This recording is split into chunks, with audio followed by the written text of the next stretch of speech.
अच्छा, तो now we gonna be covering DC circuits.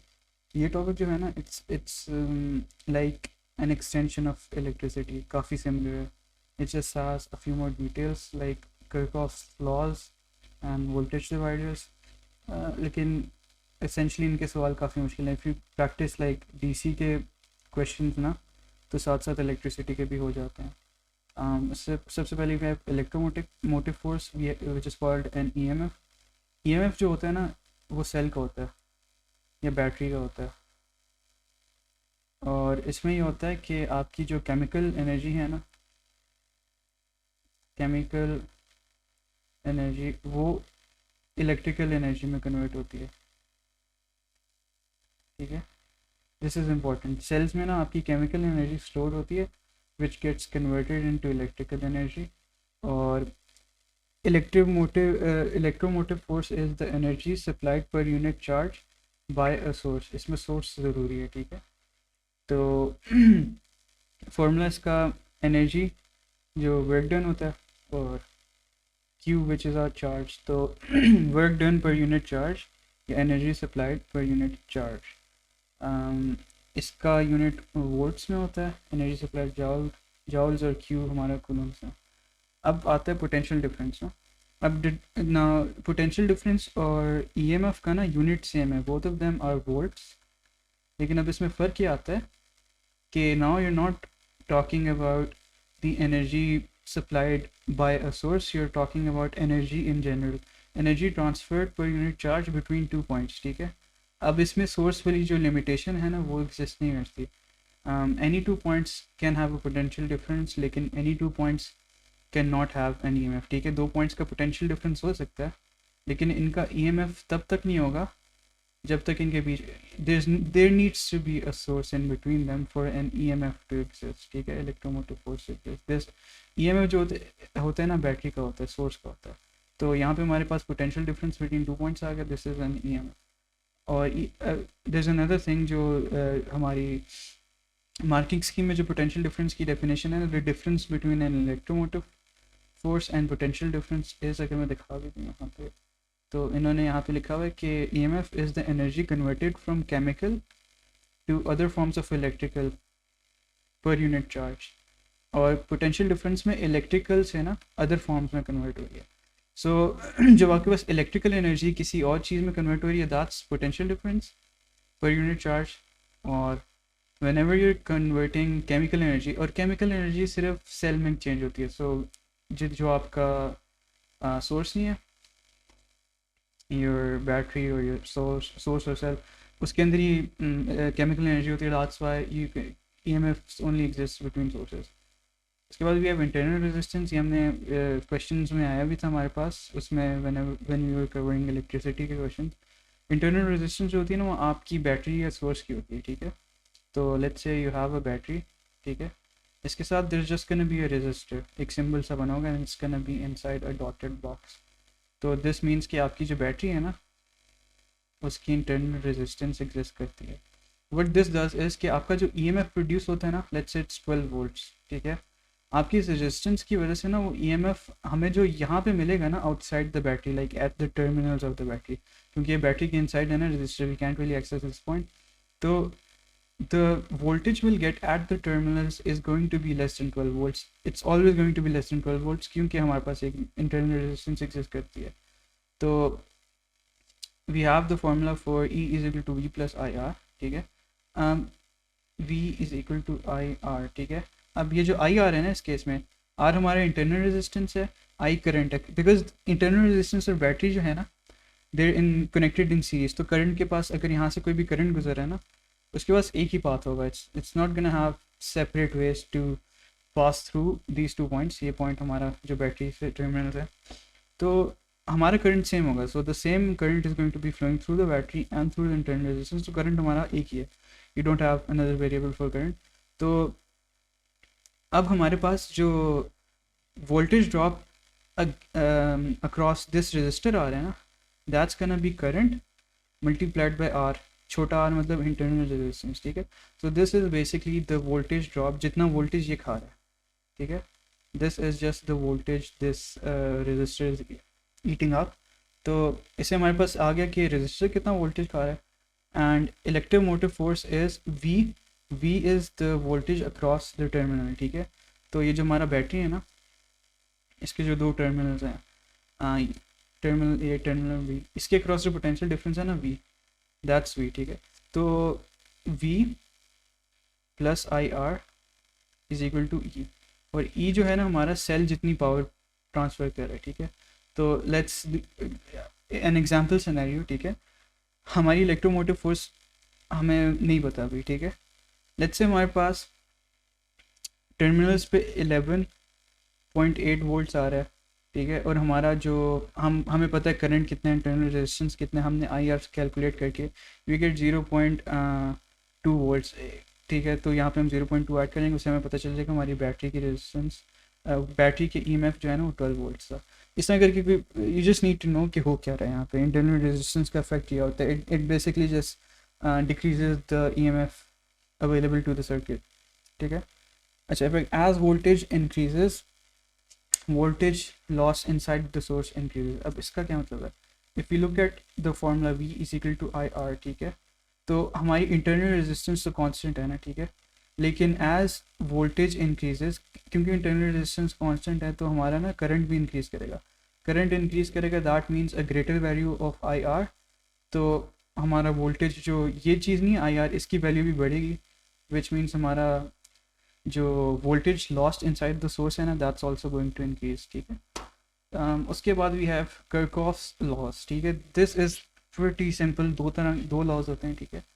The first law is the current law, the total current entering a junction equals to the total current leaving the junction, ठीक है।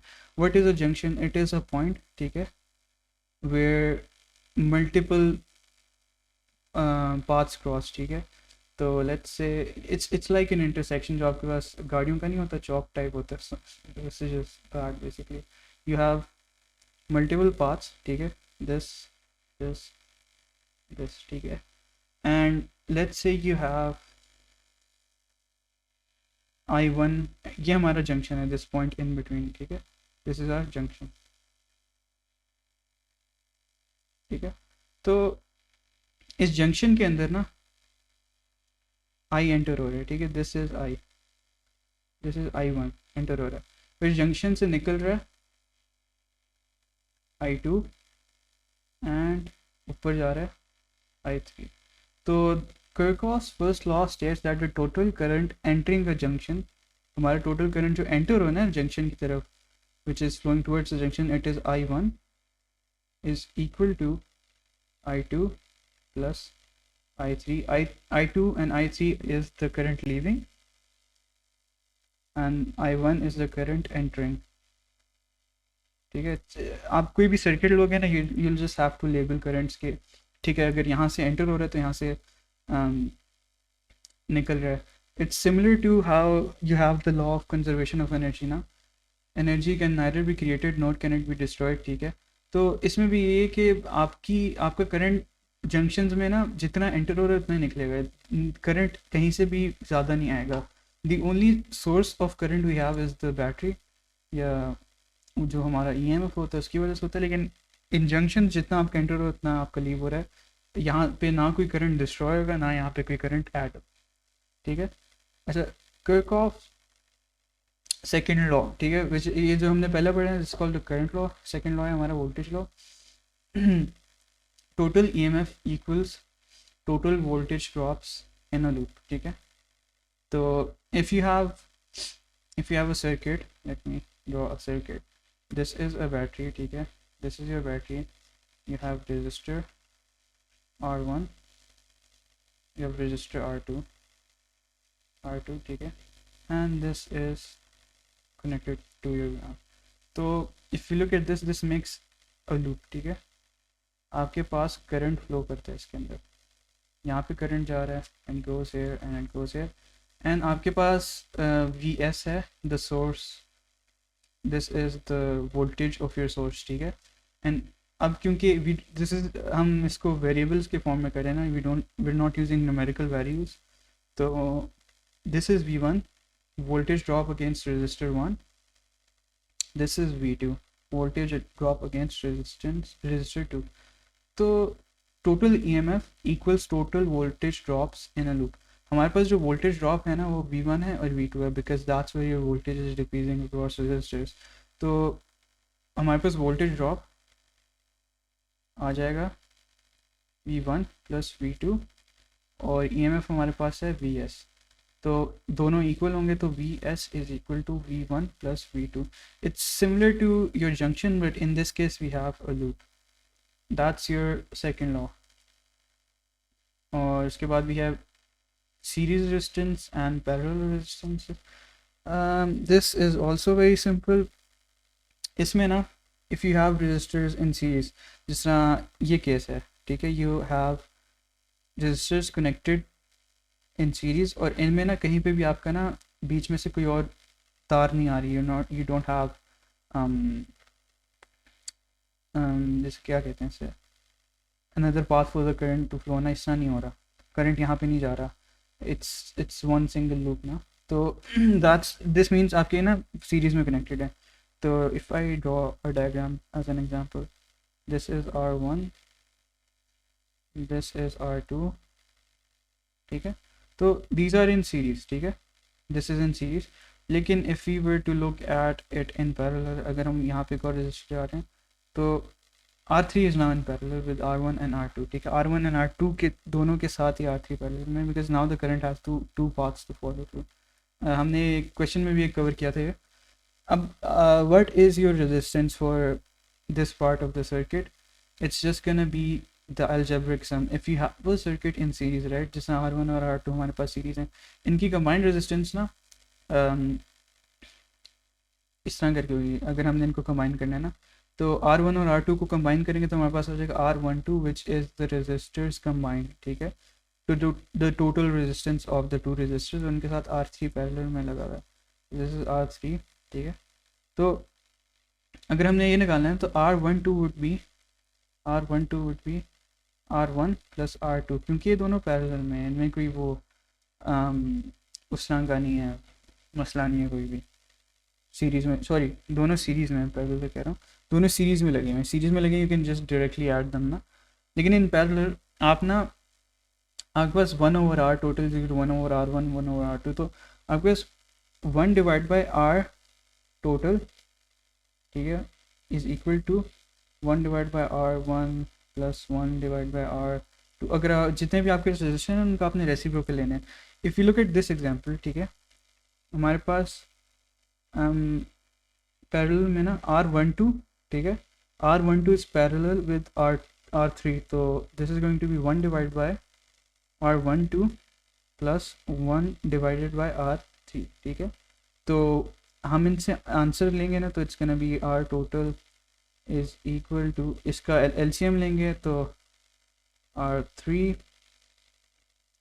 Plus R12 divided by R12 multiplied by R3. It's यहाँ पे बस LCM लेना है, लेकिन this is 1/R total. And में आपने रेसिप्रोकल लेना ज़रूरी है, क्योंकि हमारे पास जो ये वैल्यू आती है ना, ये पूरी it's 1 divide by R total, तो इसको रेसिप्रोकल लेना ज़रूरी है. You need to do that, 1 divide by answer करना ज़रूरी है ताकि यू गेट R टोटल. ये भूलना नहीं, ये वाला स्टेप बहुत इंपॉर्टेंट है, ये भूलना नहीं है. ये लोग पता क्या करते हैं, वो ना 1 ओवर रेजिस्टेंस कैलकुलेट कर लेते हैं, ठीक है, they forget to do the final reciprocal. अच्छा, उसके बाद we have potential dividers. Potential dividers as the name suggest, हमारे पास जो पोटेंशियल होती है ना एक सर्किट की, इसको डिवाइड कर देते हैं, ठीक है. तो let's say you have 12 volts, आपकी सोर्स 12 वोल्ट्स की, लेकिन यू नीड 5 वोल्ट्स, ये यू नीड 6 वोल्ट्स. तो what you would do is you would make a potential divider circuit, ताकि you can get just enough voltage जितनी आपकी requirement है, ठीक है. तो let me clean this up, will look at the circuit diagram. इसमें there is just one formula you need to remember and that is, अच्छा, for voltage divider ना हमारे पास ना वी आउट होता है, ठीक है. वी आउट क्या होता है? V out is our output voltage, ठीक है. आउटपुट मतलब जो हमारी वोल्टेज डिवाइडर की सर्किट है ना, वो कुछ वोल्टेज को डिवाइड कर रही है, और हमें जो वोल्टेज आउटपुट पे चाहिए ना वो डिवाइडेड वोल्टेज चाहिए, and that is the voltage across V out. ठीक है, अब वी आउट आपकी सर्किट पे डिपेंड करेगा कि वो उन्होंने आपको कहाँ पे लगा के दिया हुआ है। वी आउट हम R1 के क्रॉस भी लगा सकते थे। ठीक है, द थिंग इज़ कि you need to know which resistor V out is, जैसे कहते हैं ना, वी आउट किस रजिस्टर के अक्रॉस लगा हुआ है, और उसी रजिस्टर के ऊपर ना आपने उसकी वैल्यू न्यूमरेटर में होगी। ठीक है, तो इन दिस केस हमारा वी आउट R2 के साथ है ना, and you can look at this formula, V out would be R2 divided by R1 plus R2। अच्छा, R1 and R2 is your total resistance. ठीक है, बिकॉज ये दोनों सीरीज़ में लगे हुए हैं, तो your total resistance is just going to be R1 plus R2। ठीक है, एंड जो ऊपर आपके पास न्यूमरेटर में वैल्यू आ रही है, and that is the register जिसके अक्रॉस आपने ना ये लिया है, ये रीडिंग ली है, द आउटपुट वोल्टेज, और आपने इसको मल्टीप्लाई करना है विद वी इन। ठीक है, V in is just your input voltage, your EMF। ठीक है, जो आपकी सर्किट का EMF है ना, दैट इज़ वी इन। तो let's say this was not the case, and instead of V out being across R2, ठीक है, we had a circuit where हमारा V out जो था ना वो यहाँ पे लगा हुआ था। ठीक है, so now this is our V out। in this case अब हमारे पास ऊपर वाला रजिस्टर R1 हो जाएगा, डिनोमिनेटर हमारा सेम रहना है, R1 plus R2, because that's the total resistance of the circuit, multiply that by your EMF which is going to be Vn। ठीक है, and that will give you your value of V out। तो one thing to note here is कि आपका V out किस resistor के cross लगा हुआ है, denominator is not gonna change, that's the sheer total resistance of the entire circuit। R1 can change, this depends on the resistor you're looking at, और V in that is also going to remain the same। तो इसमें जो important चीज़ है ना, it's just R1। ठीक है, आपने इस पर फोकस करना है कि R1 आपका कौन सा है। उसके बाद वी हैव पोटेंशियोमीटर्स। ठीक है, potentiometers they are just resistors, ठीक है, जिनकी वैल्यू आप चेंज कर सकते हो। They are also called variable resistors. ठीक है, अच्छा, they are used to compare voltages using a null method। null method क्या है? no current flows through the detector at balance point। अच्छा, अब ना डिटेक्टर क्या, डिटेक्टर इज आवर इंस्ट्रूमेंट। ठीक है, it's our instrument। और if you've ever used a DMM, ठीक है, जो DMMs होते हैं they are like this, उन पे डिस्प्ले सा बना होता है, and you have this circular dial, इसमें यू कैन सेट रीडिंग्स, और आपके पास ना इसके अंदर से ना दो प्रोब्स निकल रहे होते हैं। There is one red probe, ठीक है, जिसको आप पॉजिटिव टर्मिनल पे लगाते हैं। ठीक है, and you also have one black probe जिसको आप ग्राउंड पे लगाते हैं या नेगेटिव टर्मिनल पे लगाते हैं। ठीक है, and you use this to measure all sorts of stuff. ठीक है, you can use this to measure capacitance, you can use this to measure resistance, current. ठीक है, काफ़ी सारी चीज़ें। तो टूल्स लाइक दीज, राइट, आपको इनको ना सर्किट के ऊपर लगाना पड़ता है। ठीक है, तो in the case of measuring current ना, ठीक है, लेट्स से आपके पास एक पॉइंट है, एक सर्किट है, ये मैं सर्किट पूरी नहीं बना रहा, I am just drawing part of it. ठीक है, and you have this resistor and there is a certain current flowing through this and it's called I।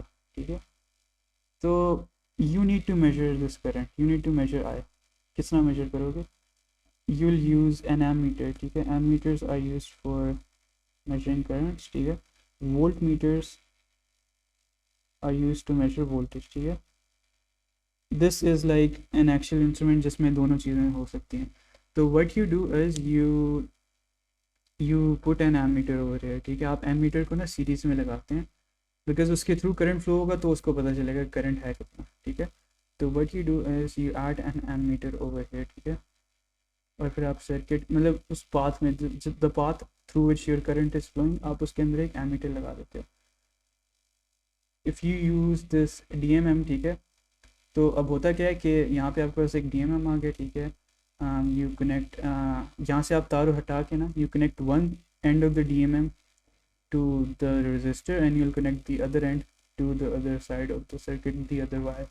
तो अब होता क्या है कि the current flowing through is now going to flow through the ammeter और हमें एक रीडिंग आएगी. पहले तो सीधा जा रहा था ना, now it's flowing through the ammeter और यहाँ पे there's going to be a reading and that's going to be your current. ठीक है, लेकिन with instruments like these ना मसला ये आता है कि instruments की ना एक internal resistance होती है.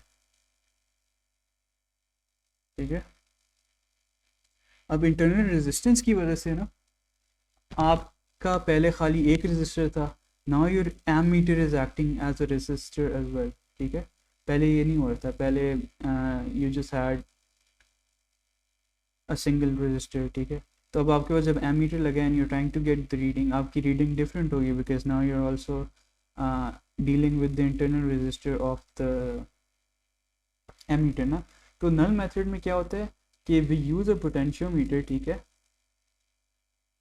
in series with this voltage in this ammeter, ताकि ना we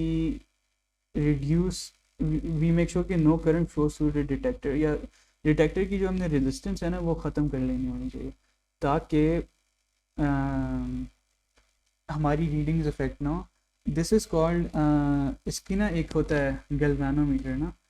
I send a video जिसमें ना they tune it. I am not sure कि तुम्हारे प्रैक्टिकल में आता है या नहीं आता. It's mention in the syllabus. अब मैं देखता हूँ अगर इसकी प्रैक्टिकल में इम्प्लीमेंटेशन हुई ना गैल्वेनोमीटर की, that's like a circuit you need to make, तो उसको मैं शेयर कर लूँगा video. I have to take a look at your syllabus. Null method में यूर जस्ट मेकिंग श्योर कि जो आपका इंस्ट्रूमेंट है ना, basically you're just making sure कि जो आपका डिटेक्टर योर इंस्ट्रूमेंट उस इट्स नॉट इंटरफेयरिंग, उसके थ्रू जो करंट फ्लो कर रहा है ना उसकी रेजिस्टेंस की वजह से you not getting a different value then what you are actually supposed to get. जो थर्मिस्टर आ जाते हैं, थर्मिस्टर्स आर जस्ट रेजिस्टर्स, लेकिन थर्मल से निकलता है एंड दैट मीन्स टेम्परेचर ना. तो this resistor resistance depends on temperature. ठीक है, नेगेटिव टेम्परेचर कोफिशिएंट्स के होते हैं एंड पॉजिटिव टेम्परेचर कोफिशिएंट्स के होते हैं, लेकिन negative temperature coefficient NTC means के एज योर टेम्परेचर इंक्रीजेस आपकी रेजिस्टेंस डिक्रीज करिए. ठीक है, तो इट्स इनवर्स. आपका टेम्परेचर बढ़े, आपकी रेजिस्टेंस डिक्रीज करिए. तो at high temperatures they make good conductors. ठीक है, they are the opposite of a filament lamp. Filament lamp में हमारे साथ क्या होता था कि ये जो हमारे पास फ्लैट लाइन आ रही है ना, जो हमारा रेजिस्टेंस इंक्रीज हो रही है, this is because of the filament heating up. तो फिलामेंट में your resistance increases as temperature increases, लेकिन थर्मिस्टर्स में you have some types which have a negative temperature coefficient, जिसकी वजह से your resistance actually decreases as your temperature increases. After that we have LDRs, light dependent resistors. Your resistance depends on light intensity. जितनी ज़्यादा आपकी light पड़ी होगी ना उतनी लो आपकी रेजिस्टेंस होगी. ठीक है, and you might even have seen this in your circuits. ठीक है, LDRs ये होते हैं. ठीक है, this is like strip of conducting material, और इस पर जितनी ज़्यादा लाइट पड़ती है उतना ज़्यादा ये एक्साइट होता है and that increases it's conductivity. उस कंडक्टिविटी की इंक्रीज़ की वजह से उसकी रेजिस्टेंस डिक्रीज हो जाती है. इसको ज़्यादा डिटेल में नहीं जाना. All you need to know is कि आपका लाइट ज़्यादा है, रेजिस्टेंस आपकी कम है. रेजिस्टेंस कम है तो आपका करंट ज़्यादा है. ठीक है, तो जितनी ज़्यादा लाइट होगी उतना ज़्यादा आपका करंट फ्लो करेगा सर्किट के अंदर से. That's it for your theory, your DC circuits की theory. I will be covering some questions.